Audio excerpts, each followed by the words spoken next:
Well, hello everyone. Good morning, good afternoon, good evening, wherever you are in the world. My name is Jason Levine, and thank you so much for joining me today on the Friday Masterclass, where today we're going to be talking about the art of color grading. And while I've covered color grading in many flavors over really the last couple of months. In fact, we've revisited color a couple times in Premiere using things like selective color tools in Lumetri, some of the basic controls, just really starting out with color, working with LUTs.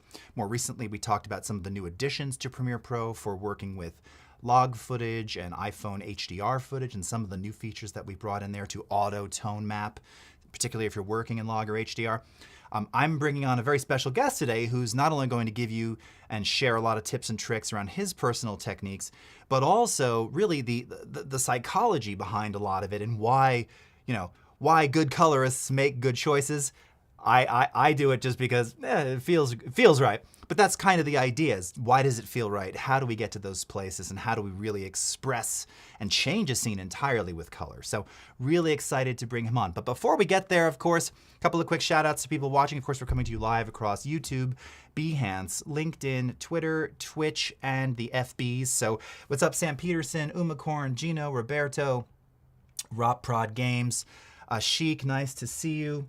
We've also got over here Sam Cridlin, and Maya, and Wasim, Stephanie, Burke, McLean. Great to see you all. Thank you so much for joining on LinkedIn. Great to see you. Okay, now before we get started again, I think I'm going to start making this a tradition on Fridays.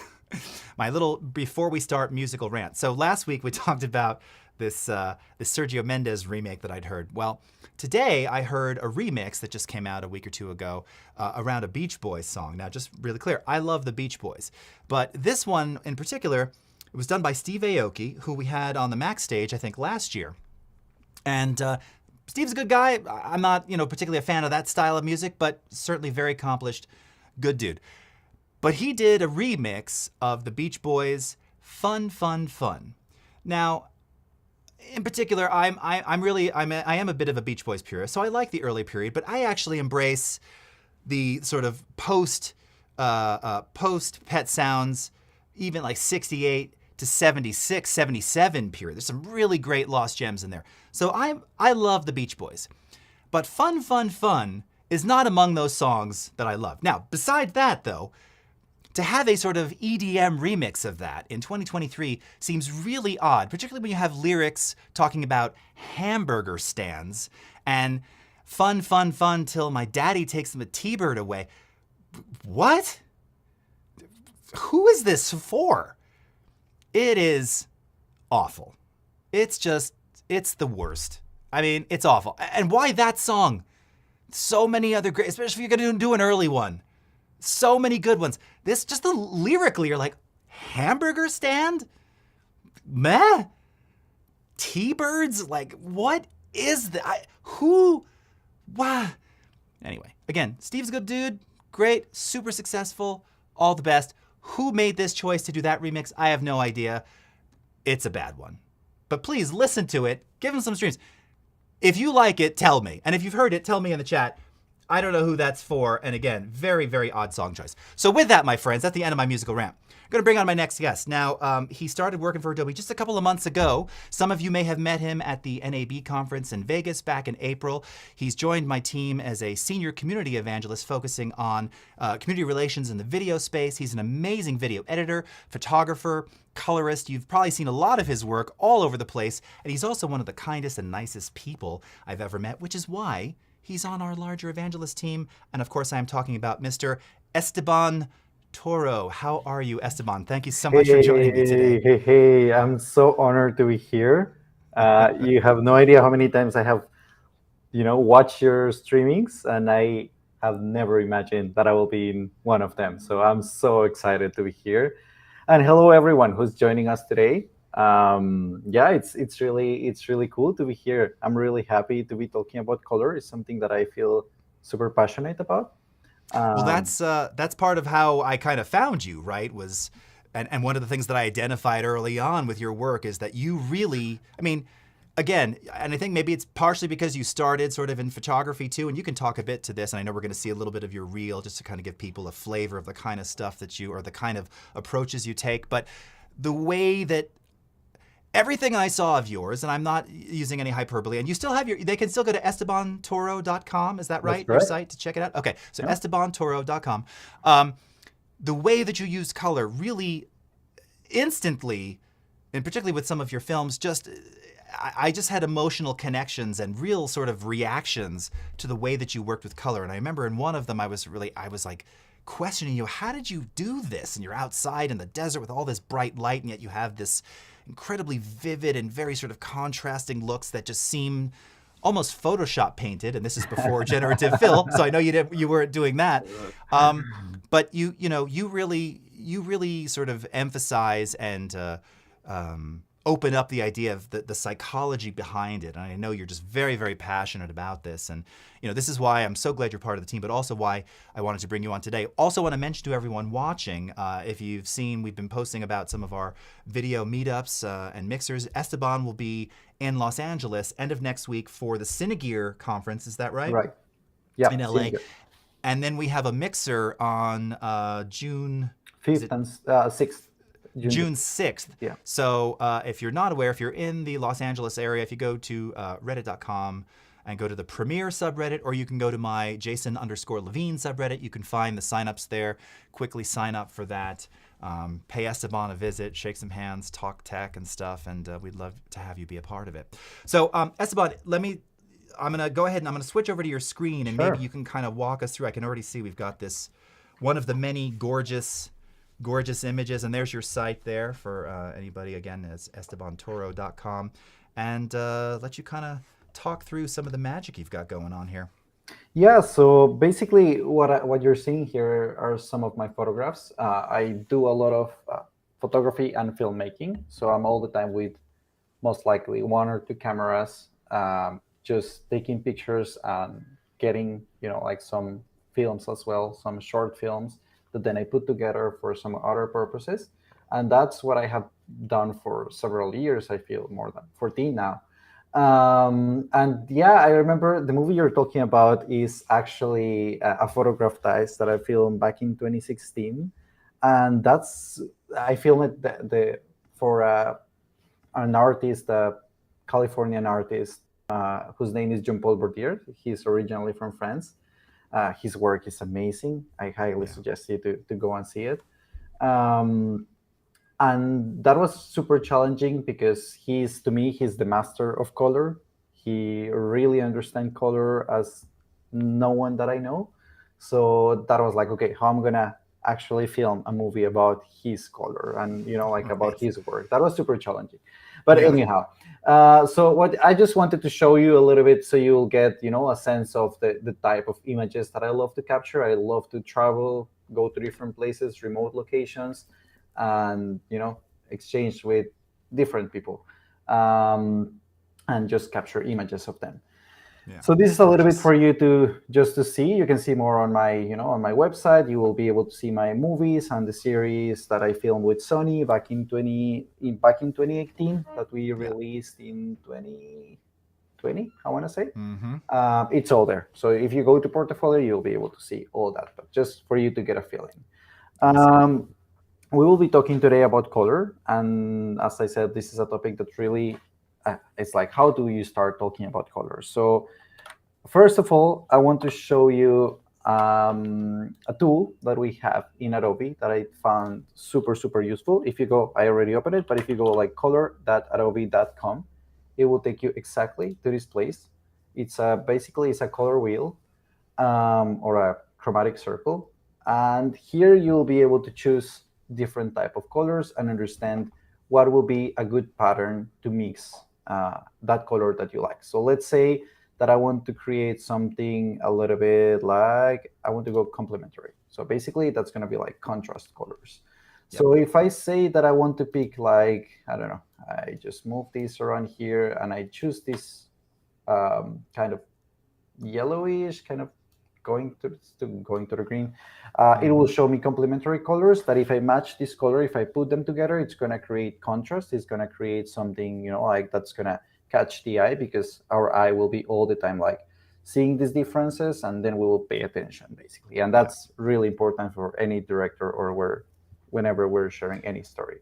And is this something that you actually that you've been doing? Because this is, by the way, for anyone watching, so color.adobe.com, this is also the color module that's part of Adobe Capture, for which you can create color swatches to be used in Photoshop, Illustrator, Yeah. After Effects. So have you been using this tool for a long time? I have used it. I mean, I remember that. Uh, Let me put it this way.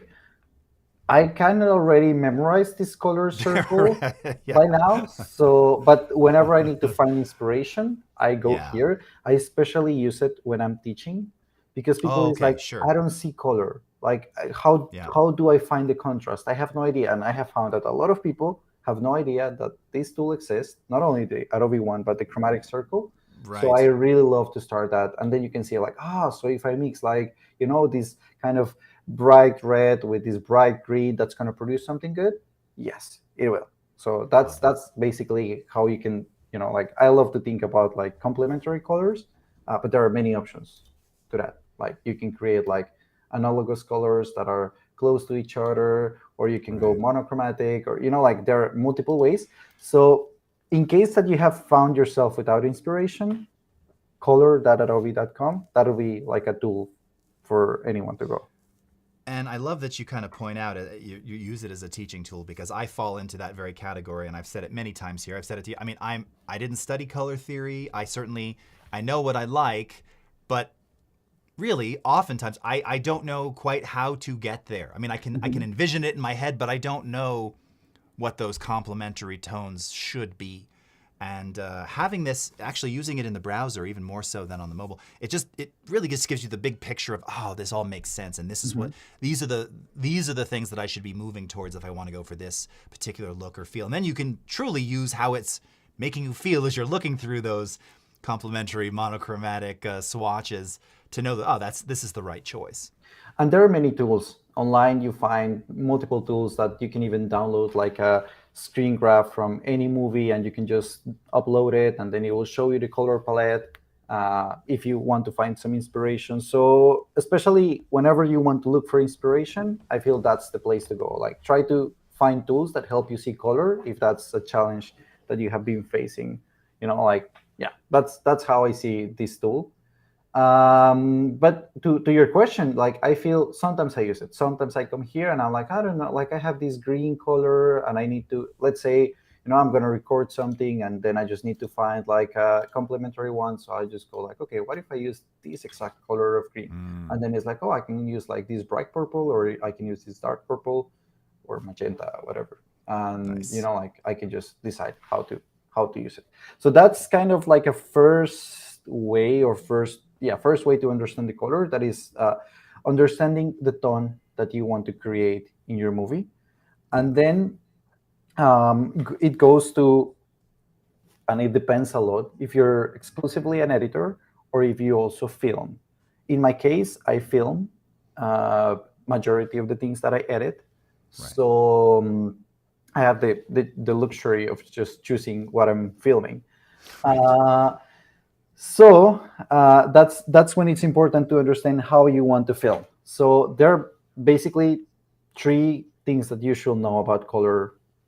This is super broadly, but it's like you can record raw raw files that you can then post process super intensively in post production.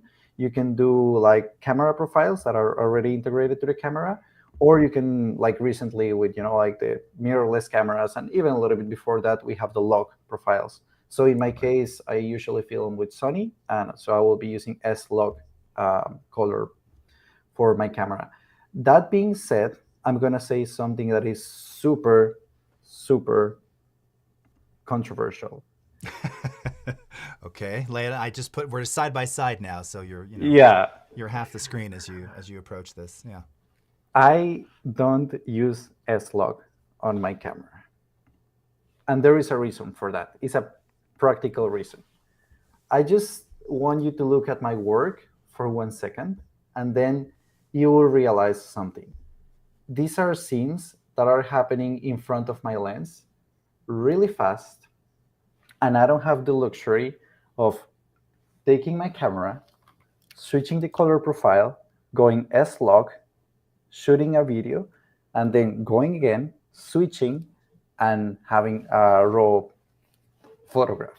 Mm-hmm. So I did it during some time of my career, and then I was like, oh man, I'm missing moments because I'm just struggling with, the functioning of the camera.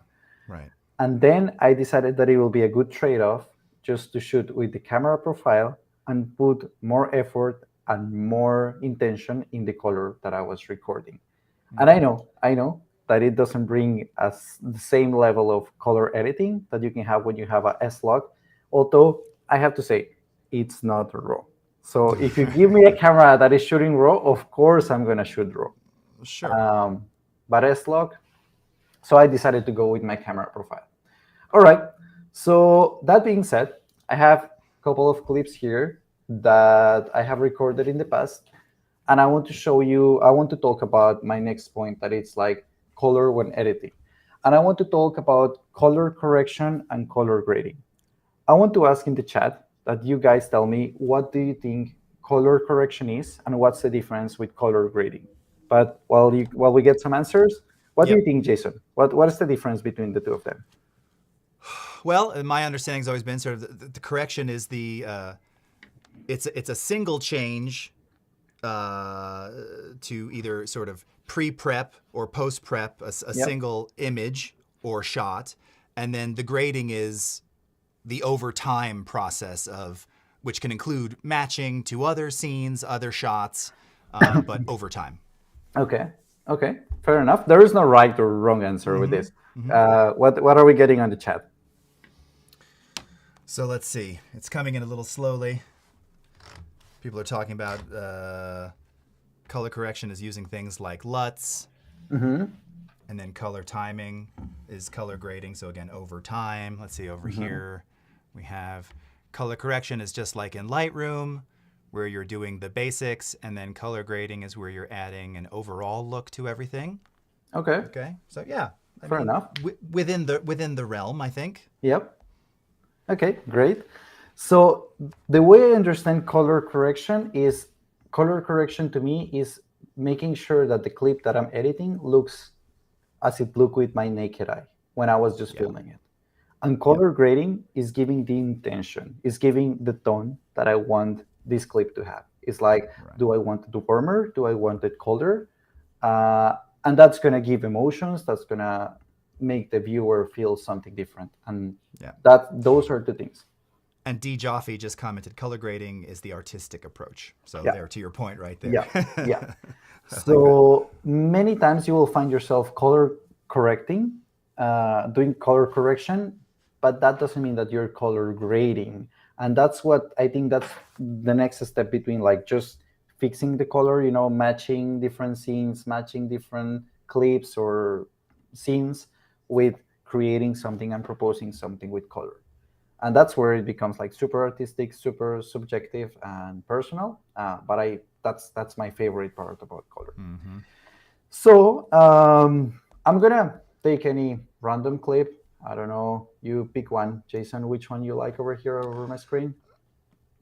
Uh, I'm thinking, yeah, I was gonna say that blue. Again, they're a little small for me to see. Either that blue one there, or the on the bottom row, that second from the right, that looks like cathedrals, kind of in silhouette. What? Cathedrals in silhouette. This one over here? No. Other Oh side, no, on the right side. on the right side. Over here. Yeah, the second one though, right next to it. Right next to it. Okay, That one. Yeah, cool. yeah, You just chose a really difficult one. All right, yeah. Yeah. that's intentional. Yes. All right, let's try to bring this to the timeline. Just FYI for all of you, I already like selected like a piece of the a chunk of the clip Sure. that Yeah. I know You've works. got your in and out point there. Yeah. Yeah. So what I'm gonna do here, I'm just gonna create an adjustment layer. I can just go to my new items over here, and I'm just gonna create a adjustment layer. I'm just gonna make sure that it's like the specs of my clip. I'm gonna bring it to my timeline, and with that, I'm gonna be able to adjust the basics of my clip.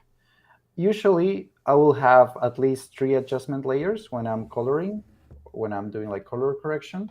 So how this image will actually look when I'm working, like when I will see it with my naked eye, probably it will look something like this. Let's try to be fair with it. Mm-hmm.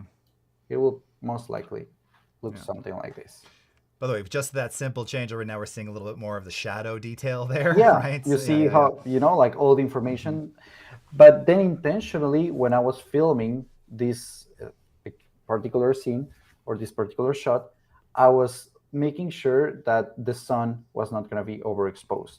Right. And that's when it becomes like color and in general exposure becomes like you make it conscious according to what you how you're going to post process, because I know that I'm not shooting raw. As I said, I'm not shooting S log, so I have to be super aware that I'm getting as close as I can to the final shot. So do I want to color correct this as it will look with my naked eye? Probably not. This is not looking Right. beautiful. It Right. was better before. So I'm just gonna come and see, and I'm just gonna come here. And instead of just going and trying to make it look like it will look with my naked eye, I'm just gonna go creative with it. So the first thing that I feel is that yes, I have a lot of detail in the sun, which I think is, yeah, it's completely, you have all information there. I think that's absolutely great. I'm just gonna increase a little bit the exposure. I want to recover detail here on the sky. Yep. Yep. I'm going to decrease a little bit of the highlights. So I will still have detail on the sun, but I already have a little bit more of detail here in the sky. And then I could play with the general feeling of the temperature. So I could, let's say, increase this, and this is the beauty of being conscious, being aware of when and how you record. This is a sunset, so even if I make it like super, like if I increase my temperature over here, you will see it. Yep. If I increase it here, it still makes sense. Like it doesn't look fake because those are colors that could be potentially real. And that's a really excellent point, man. And I talk about this a lot in the past. We're sort of talking about just like shooting basics or being really conscious of the exposure levels, because if it's over, I mean, even in raw to some degree, right, or HDR, Mhm. Yeah, right. if it's super blown out or the shadows are super crushed at the capture stage, I mean, yes, you can do a bit, but it's just a lot more work than if you Yep. just kind of get it right initially. Again, even in this case, using a profile, not raw, but making sure that that sun wasn't over bright, overexposed, so that you would lose the detail there and that it would become too much of the centerpiece and obscure the rest of the shot. And here you have this like beautiful kind of darker gradient in that sky, in that sunset sky. It's really, really wonderful. So you mentioned something really important, and I want to. I brought this exactly. I let me just. I made you pick the clip, but I'm gonna just jump into these two clips over here. I'm gonna just include my like a new By the way, while you're doing second layer. that, Yeah. Gino Marbella is asking, would you take into account color palette before the shots, as in props, etc.? Yes, absolutely. So, all right. To that question, just let me show you an example Mm-hmm. over here with this clip. So if you notice, like I'm just mixing colors. I'm just thinking like the day before I go to the sand dunes. This is in the Dead Valley in California. I'm just considering like, okay, what's the color she's gonna be wearing the day after? Mm-hmm. So she's my wife. I'm just, we usually when we're traveling, we carry a bunch of dresses of all colors and all sizes, like lengths Yes. and stuff. Like that's what we do, and then we pick the color according to the location. I will usually visit the location the day before, and then Mm-mm. I will be like, oh, okay, this color I think will work. But if you find What a yourself in bunch that of situation, nerds. yeah, I know. Yeah, right, right. If you find yourself in that situation, just and you're like, I don't know what color to bring, that's where you hopefully have connection, and you go Mm, color.adobe.com, and then you see like, oh, this look okay, this location, this is the color. Okay, I can mix it with this one, and that will work. yeah. Nice. So that's how I'll do it. All That's right, awesome. Okay. this specific shot. This is a sunset. And before I start going to do some adjustments, I just want to show you that if I increase here the temperature and I make it warmer, and I can even make it, I can change the tint and I can make it like a little bit pinkish, or I can go a little bit greener, it will still look legit. Let me just make a couple of corrections here. I'm just working on this panel here in the Lumetri panel. I'm going to decrease the highlights. I'm going to increase a little bit of the shadows, a little bit of contrast, and I'm adding a little bit of temperature. Let's see how it looked before and after. Oh yeah, I mean, Cool? even just a couple of subtle sliders. There's so much more detail in the clouds and at the top of the shot. That I mean, and again, this is I think this is what I was saying before, right? You had to be so careful with that sky because I imagine it was bright as heck, Yeah. Oh, through the yeah. viewfinder. Oh, Yeah, yeah. yeah, yeah, Now, yeah. does it still look like a sunset? Like a legit sunset? The colors, Yeah, I mean, yeah, right? Yeah, I think so. yeah, I agree. yeah. Let's see Can you what play people. this, by the way? Is that Yeah. Oh, yeah, yeah, sure. yeah. Oh yeah. Now, let Yeah. me. This is slow mo. So Yeah. let me Scale it up, yeah. just scale. Yeah, cool. Um, this is during the day, same location. Now I'm gonna do the same with temperature. Mm, Does it look like a sunset? yeah. Can I fake a sunset? Yeah. I mean, I imagine you can. Now again, in this case, would you be trying to match that same time of day here, just different angle, but trying to No, achieve the same look? No. Okay. I will most likely not try to put these two clips together Mm-hmm. because the difference Okay. will be there is no Yeah. way I can match this one with this one. Right. So what I'm trying to show you all here is recording choosing the times you record is extremely important if you're filming. Of course, if you receive, just the footage and you're editing, you just have to work with whatever you have. And if Mm-hmm. they send you these two clips and they tell like, oh, I want it to look the same, you'll be like, ooh, that's a Right. big challenge. Most Yeah. likely you will have to have a conversation. But anyhow, like, yeah, I will not put these two clips together. I'm going to go into the clips that I will put together in a second. I just want to Right. show that it's basically impossible to make something that wasn't a sunset look like a sunset Yeah. or blue hour or anything like that. Right. So I mean, and again, I imagine with LUTs, I mean, you'd be over processing it to fake it. But I think to your point when you asked me, does it look like a sunset? Color wise, it sort of feels it, but then you look at the sky and you're going, well, that's clearly not the end of day. blue, Right. yeah, Right. like So you'd really be processing everything. You could turn it into that, not as but much as not this. as much though. Yeah. Right. It's probably never going to look quite. By the way, you're getting a lot of comments on the rays through the rays through the clouds. People Uh-huh. loving this shot. This is an amazing shot too, and Thank just the you. mist and everything, and yeah, really So captured that. basically, that's like how I'm gonna process each clip. And then you touch on a point that was really important, how the clip is gonna play with the clip after and the clip Yeah, before. And that's super, super important because that's you and your decision as an editor and how you play with it. So I have different options. I brought here, let me just zoom in for you guys. I know I have like I'm just seeing my screen here. So but these are some of the clips that I brought. I brought some images that are taken during daylight and some others that are just like during blue hour or sunset. Um, so I could play with it. The first thing is if I want to match colors, I can play again. Like if I will be looking at my circle over here, if I will say that I take the complementary colors, or no, let's say I take the analysis, and I just go over here. Sorry, I'm just gonna take the picker. yeah, Yeah, okay, cool. Let me just move it. All right, yeah, it's more. Oh yeah, I just have to move this one. All right, cool. Um, I can see that it's actually offering me like a different, like kind of like smooth transition of yellows from yellow yeah. to orange, and I could imitate that. And let's see how that works. So if I need that, I have these clips over here. So let's say that I bring this one first. I'm just gonna bring it to my timeline. Yeah, keep the existing settings, that's fine. And then I want something a little bit, but this is like the yellowish one that I have. And then I can bring this one as well. By the way, as you're doing that, I was going to get to it. I'm just going to throw it out there. Maybe you're going to cover this in a bit, but we just got a question, and I was going to ask you too.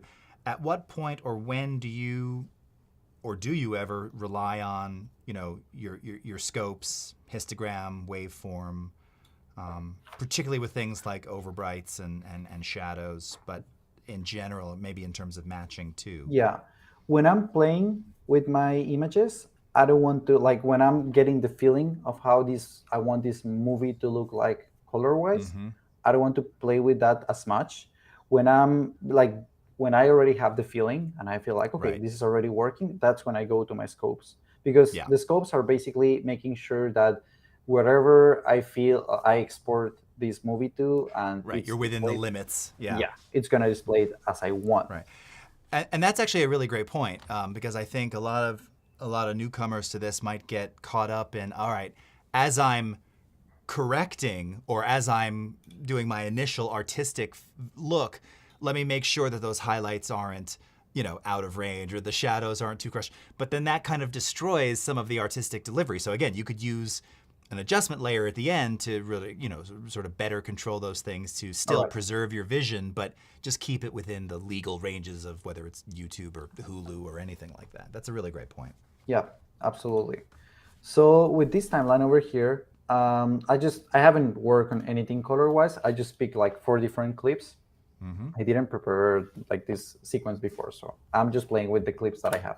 So if you see, like I haven't even started coloring, but just by picking kind of relatively similar colors, I'm already creating that transition that is like smooth, like feels like the colors are not progressively changing as Right. much as if I will do something like this. So now I have this super yellow color, and then I just go with this super blue shot, and then I can go with something even totally different like this. So let me just make sure that this is on the right side. Yeah, I shoot a lot of for like 4K. Then I shoot a lot of slow mo. So Slow mo 1080. Yeah. yeah. Mm-hmm. So look, this transition already feels different. Right.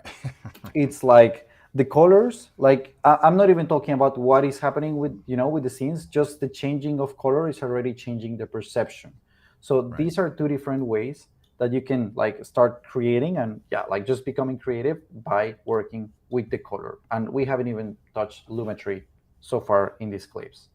Now that said, I love to play with color and how the whole sequence is going to look like along the way and along my movie. So usually this is my personal style. I love to have a lot of contrast. I love to have like super visually contrast images. So I will Yeah. normally pick images that will be like blue and then yellow and then green and then like jumping Right. all the time. You'll force that contrast by design, right? Yes. Yeah. And then I will ask my sound engineer to create a beautiful design where the music is also like helping the contrast and helping To the punctuate. transition. Mm-hmm. And that's already creating that feeling like, wow, wow, wow, wow, what I'm seeing. And I create a lot of trailers, I produce a lot of short movies, and that's when I like create like that specific contrast between the different images that I'm putting together. Just understanding sequencing, basically. All right. I don't know if we have any questions so far. Something in the chat. We have a lot of comments. Reverb Mike was making a few. Actually, one of the funnier. If you don't know Reverb Mike, he's a regular here at Adobe Live. He Hey, performs Mike. on Thursdays. No, and he was saying, where is it? What I want to read it. Firefly, just make it look cool. Generate, yes, and eventually, I imagine we'll get there. Yeah. But as and Esteban and I have talked a lot about this. Uh, Even with all of that, and even in assisted AI workflows, that emotional connection that you get making those adjustments. I mean, listen, not everyone will want to do that. But when Yeah. you're doing that and you're talking about how you're making these subtle adjustments and how it's making that feel change, and again, you're just adjusting these things ever so slightly to, again, kind of push you through or make those extreme contrast changes by design creatively, that never goes away for those who want to do that ultimately. And Or maybe let not everybody does. I don't know. Let me fantasize with AI. And what if it's like I go to color.adobe.com, I choose a color selection, and then I just bring it to Premiere, and it Mm-hmm. automatically like it reads my footage, and it says like, oh, I suggest you to use this one and this one and this Right, one according to whatever like creative pattern that I gave to the software. right, right. And why would you not investigate that? right? I mean that's the thing is there's still choice. Oh You're yeah, still making the choice, right? It may that's something make a yeah. suggestion. Yeah. I don't know. I mean, I don't know if AI at some point will, have that feeling of like, hi, how I mix color. How do I actually do it? So maybe it will. We'll see. But yeah, that's something that I see that could be happening. Yes. Um, so let's jump a little bit into correcting different clips. I want to show you how I will work on some of this footage that I have here. I'm just going to bring it to my timeline and then we will create something with it. Okay. By the way, So Edward Haynes, I'm just going to answer this one. He was asking, so the question is, and I assume, Edward, you're talking about from within color.adobe.com, can we color sample from this site into Photoshop? So yes, with CC libraries, you can save those color swatches that you make at color.adobe.com. Just log in with your Creative Cloud ID. You can save them to a Creative Cloud library. There's I think it's a drop down in the upper right hand corner of the app screen there. And then if you open up your CC libraries within Photoshop, you'll have a colors section and your swatches will be in there. And that goes the same. You'll be able to use that same one in Illustrator, I think also in InDesign, and even select from them in After Effects as well. great. Yeah, That's a good question. yeah, yeah. All right. So as I said, I just pick some random clips over here. I'm going to bring different layers. I'm actually going to create 3. I usually use 3 or more. Let's see. All right, let's start working with the first one. So the first thing that I'm going to do, this is the one you already saw how I will start post-processing. So before I even start jumping to, like sliders and moving things here, I want to visualize and understand what I want to change in my image. So the first thing that I see is like, okay, the sky is a little bit overexposed. I'm missing a little bit of detail on the left side, like especially the Yeah, corner left side. Maybe it's needed, maybe it's not. And I would love to make, like, I want to take advantage of this dramatic sky over here in this corner, yeah. in this top corner. So let's actually do it. So once I already have that idea, I'm just gonna start working on that. So if I said that I want to recover the highlights, well, that's easy. Just recover highlights over here. I'm just working on my first adjustment. Yeah. Since I'm decreasing the highlights, I'm just gonna increase a little bit of the shadows, not that much. I'm gonna increase a little bit of contrast. And then I said I want to bring a little bit more of details here. So I'm just gonna go to my effects control. I'm going to create a 4-point polygon. I'm just gonna move it over here. Let's see how this works.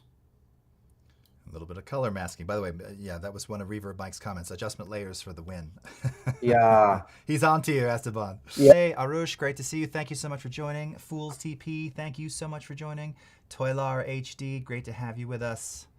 All right. Yeah, I love that. I actually look. I'm bringing some detail here. Like I feel there is information here, and I kind of like it.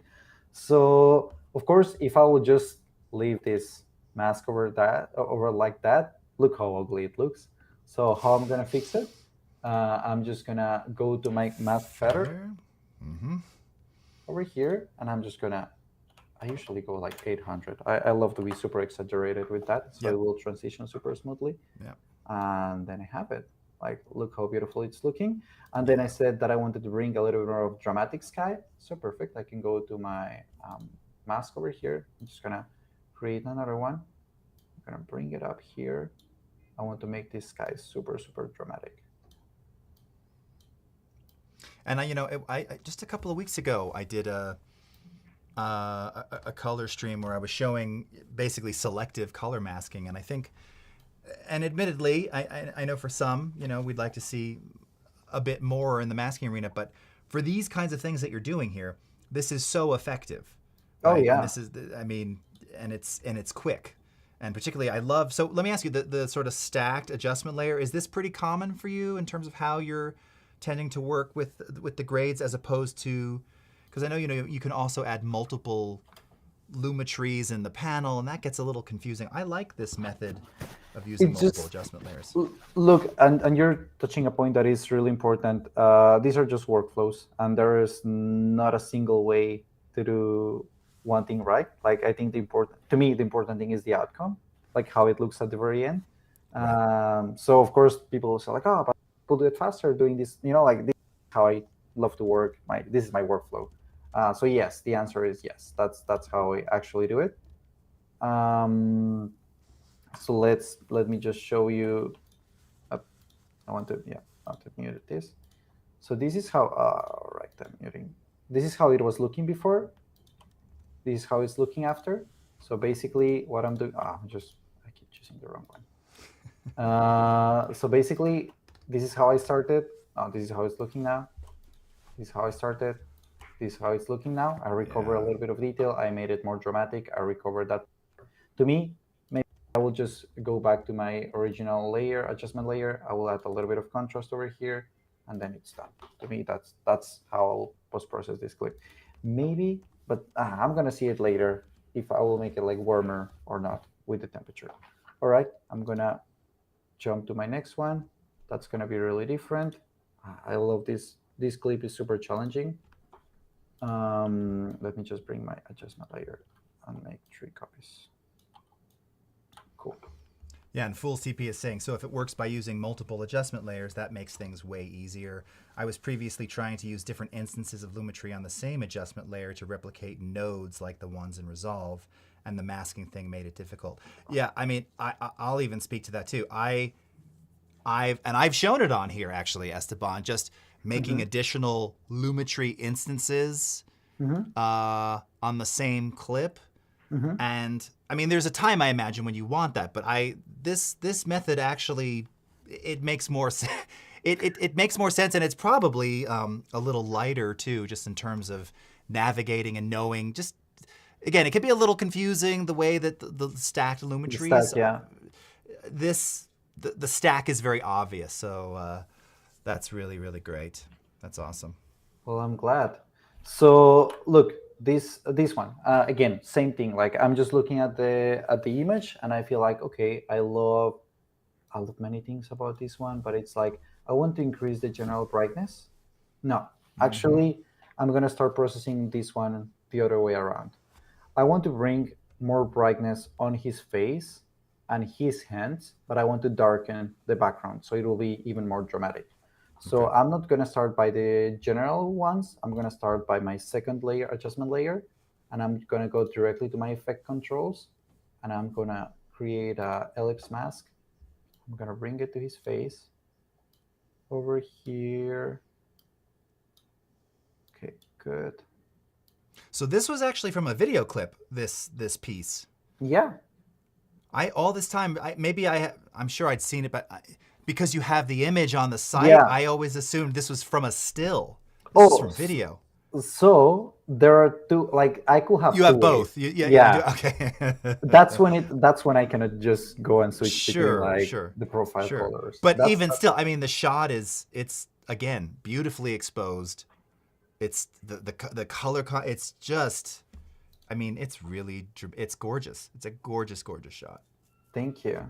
Yeah. So I know we have like your audience is like all, like we have like super pro editors. I just want to mention basic stuff in case that someone is like, how is he doing that? So I just created a mask over here in my effect control panel, and I just applied it. I just increased it. And if you see, because I have seen this question many times, if I don't feather the mask, it's going to have this really tough, I don't know. Oh my God, Windows. You see all this, like the edge of the whole thing. Right. Yep. So I don't want to have it. So that's why, again, I go to my mask feather and I create like an 800 one. And then I have like, all right, I start having something like that. I started liking that.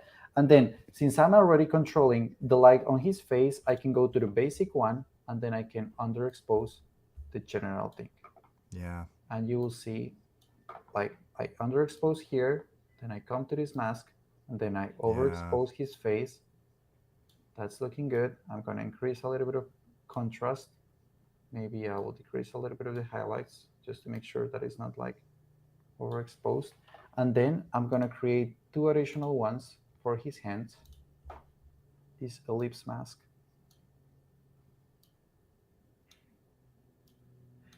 You don't find it funny, Jason, how in Adobe we have different names for the same tools depending on the software Yes, you're using? yes, that's come up a few times. Yeah. I love that. Yes. Well, we like to keep, we like to keep our community on their toes. Um, That's sweet. yeah. All right. Jai Hind. Jai Jai Shiva Shankara. All It's right. just listening. So I'm gonna make this maybe not 800 but 400 mask feather over here, and then I'm just gonna go to my lumetri color, and I'm going to increase the exposure on his hands for some reason. What is happening here? Okay, mask feather. Oh, okay, of course. I created two masks, so I Yeah. have to apply to both. Cool. There you go. All right. Let me see. Good. And then I can go again to my basics, and I can add a little bit of contrast, and there you go. Hmm. And can we So play that now? Can we do a little yeah, full screen playback of that? of course. Uh, Come on. Why it's not? Oh, full screen is not working. Of course, because we're live. Of course. Okay. Yeah, that's all right. Let Just me play just it. zoom in. Yeah. All right. I hope that Perfect. Yeah, that that's helps a even little better. bit. That's even better. Oh my gosh. I mean, it's fab. And I was gonna say if you could bypass it just real quickly, so we can Mm-hmm. do the effects bypass. Mm-hmm. Um, Yeah, if you want, I mean, I don't want to run it the bypass right now because I don't want to yeah. start processing it. Oh right. That's Yes. Yes. I something was that I will do after. Yeah. yeah, but just sort of the before and after because it's so dramatic now. And honestly, like Yeah. I said, I just always assumed I didn't assume you would have captured that in video. The fact that you achieved that. Oh yeah, there you go. I mean, unbelievable. There you go. And it really is. Yeah, I mean, it's such a stylistic and yet natural approach. It's this is one of the things I love about the way you do this is it still feels like that's how you saw it, but your eye, your lens, that's how you see it. Like in my mind, I envision that's how you actually see it as you're doing it. Oh yeah. Yeah, And for sure. that's really really super cool. Right. So one more time. This is before, this is after. So I just basically I'm just emphasizing on the things that I want.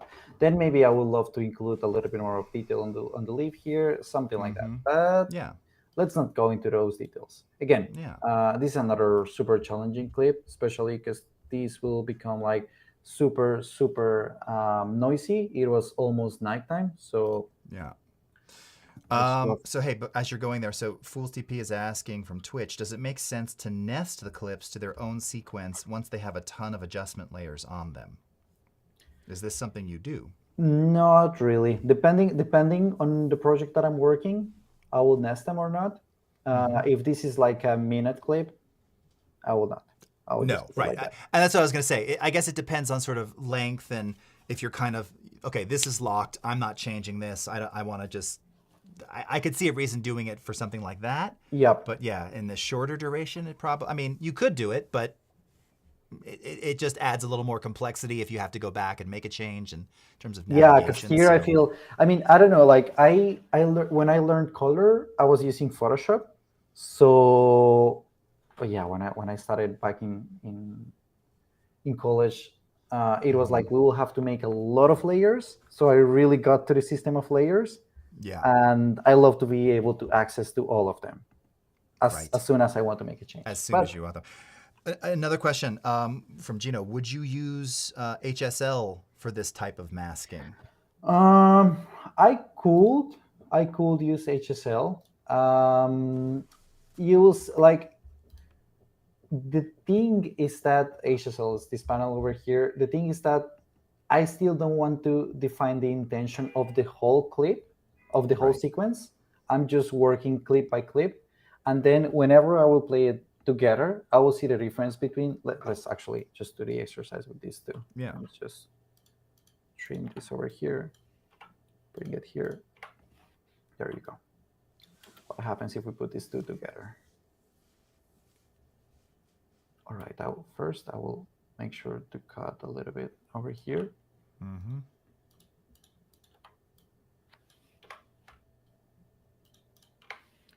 All right.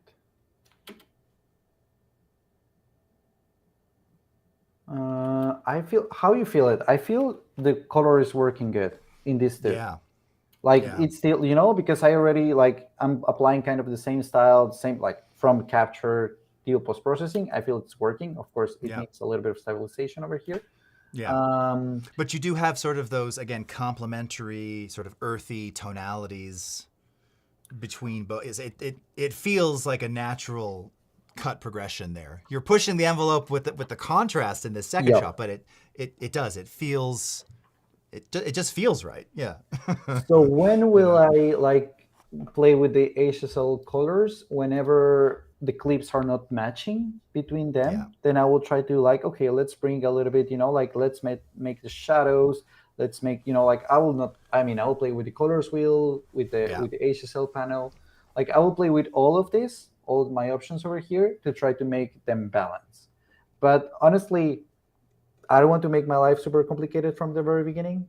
Right. Like if I can get it just done with adjustment layers, that's all for me.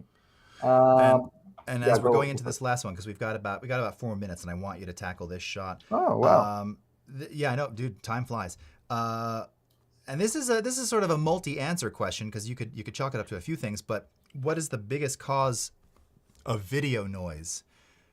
And again, you were shooting Sony with this, so I'd say, well, you could go to 56K ISO, right? Yeah, It's noise free, but so I mean, there's obviously multiple factors involved in yeah. video There are noise. basically there are two things that I have seen with Sony cameras. Either you're using a really high ISO, like this one. This is like after sunset, almost like almost completely Right. pitch dark in the middle of the desert. So I'm just really forcing it. Or the other one is that you're using LUTs. Sorry, S-Log. So if you're Right. using S-Log, you have to make sure that the exposure is absolutely perfect. Like stick to Yep. the 800 ISO. Yep. Otherwise, it's just gonna create so much noise that. So And I think again, that's something a lot of people run into, right? Because it's hard. It's harder in S-Log to potentially expose properly if you're not really using all the metering to your advantage, or you're again new to that. mhm, And then you have diminishing returns in the post-processing phase on top of, right, like, and I don't know if you were shooting this, again, being a Sony, maybe it was 12,800 ISO or, yeah, bro. Like probably, yeah. Um, I don't even look there, at my ISO when I just have to get the shot. I don't care. right, Like, of course, I right, care that it's the lowest ISO as low as I as can. possible, sure, yep, But I yep, don't care, like what ISO I'm shooting because in the end, it's just like whatever I need to get the shot. yeah, All right, I was just trying to, like we have like 1 minute left. We will have to do another color session. I feel. Well, you guys let us know if you would like another color session, and we can do it. But yeah, I just wanted to show you really quickly how I'm matching the colors of my sequence so far. nice. Yeah, Still everybody's making. commenting on the boy's eyes, by the way, and just the contrast of the Yeah. green in So that you shot, too. see how like red and these like like colors like kind of, and then the blue over here, and then the guy with the blue eyes and the green, and then like this sunset. I'm already creating something. If I include some dramatic music, some epic music that you can find maybe on Yeah, Adobe stock, or like you got it, like you're already having something that is working with color. And that's yeah, how I like to work my color in my clips. I There love is it. still so much to see, Jason. What I will Yeah, do. we're gonna have to. Well, I will obviously. We're gonna have you back multiple times, and this was so great having you. One final thought. We've got like a minute and a half here. So, and people are asking. So they've seen you do things with really the basic controls. You're not dipping into LUTs. You're not relying on sort Yeah. of the nothing that there's wrong with that, but you're really working with. You started at a good place, and now you're just trying to continue that artistic vision. Is that your general method of grading? Do you recommend this? Because I think people also oftentimes too. They're like, oh, I need to do levels. I need to do curves. I need to do all these things. Do you need to do all those things usually? Keep it simple. Keep it simple. That's my Yeah, philosophy. I love it. I love it. That's a great philosophy and a great way to end. Oh, Keep it one more thought. simple. Yeah, keep Yeah. it simple before in post processing, but put a lot of thought when you're filming. Yes, that's the Yeah. key, right? I had a professor in college used to say, you got to pre-produce to reproduce. That sounds slightly profane. It is not. We're talking about production. You got to do your pre-production so that your post-production is just easier and better. That's really what that means. Esteban, thank you so much for joining the stream. Great to see you, man. And to everyone else, have a great rest of your morning, afternoon, evening, wherever you are in the world. And we will see you again on the next one. Take care, everybody. Bye-bye.